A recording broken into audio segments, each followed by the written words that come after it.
তো বন্ধুরা তোমরা দেখায় পাচ্ছেন আমরা এখন অনেক শাকসবজি আনিছি।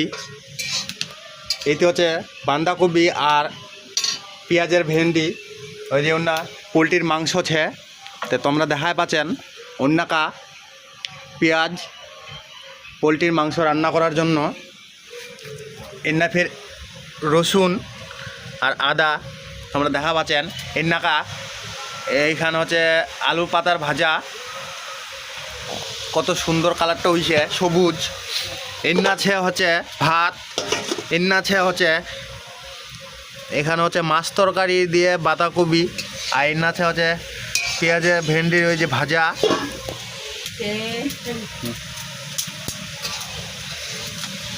যাক যাক আলু পাতার ভাজা ভালো লাগে অবশ্যই, কিন্তু কমেন্ট সাবস্ক্রাইব করে দিবেন, কমেন্ট করে দিবেন, আর কে কে খান কমেন্ট করে দিবেন। আলুর পাতা ভাজা খান দেখা পাচ্ছেন কত সুন্দর হয়ে গেছে, কালারটা সবুজ।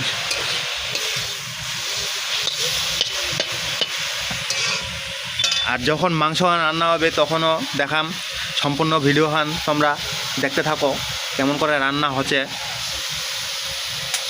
আর আরও চপচপ করে তেল দিল আমরা দেখা পাচ্ছেন।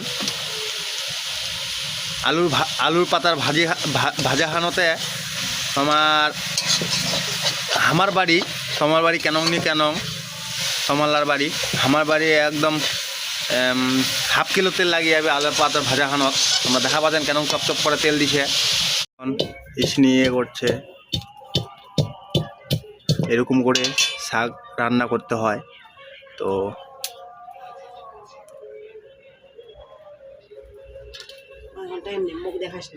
এই যে এখন তেল দিবে, তেল দেওয়ার পর তেলটা একটু বেশি করে দিবেন। এই যে ইসনি দিয়েছে একটা, আর মরিচ দিয়েছে দুটা। তো দেখো এরকম করে। তারপর এই যে আলুর পাতার ভাজা, ওই যে তো দেখো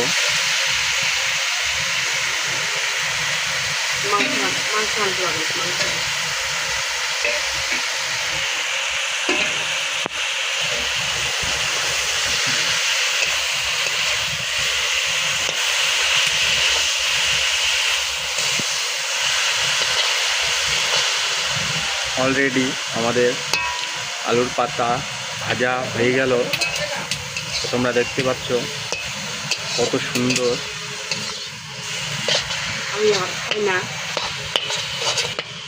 দেখো এটা মাংস রান্নার ইসনি, আদা, পেঁয়াজ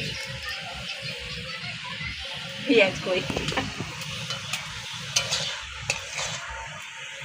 এদিকে দেখতে পাচ্ছ, এদিকে ওই যে পেঁয়াজ, এদিকে ব্রয়লারের মাংস, এদিকে দেখতে পাচ্ছ। এই যে এইখানে এখন ছুবা খাইলো, ওই যে তরকারি রান্না করছে। তো এইদিকে আমাদের বাঁধাকপি আর পেঁয়াজের ভেন্ডি, ওই যে ওইদিকে মাংস দেখতে পাচ্ছ। এখানে অনেক সবজি আছে। তো তোমরা রান্নাটা শিখে নাও।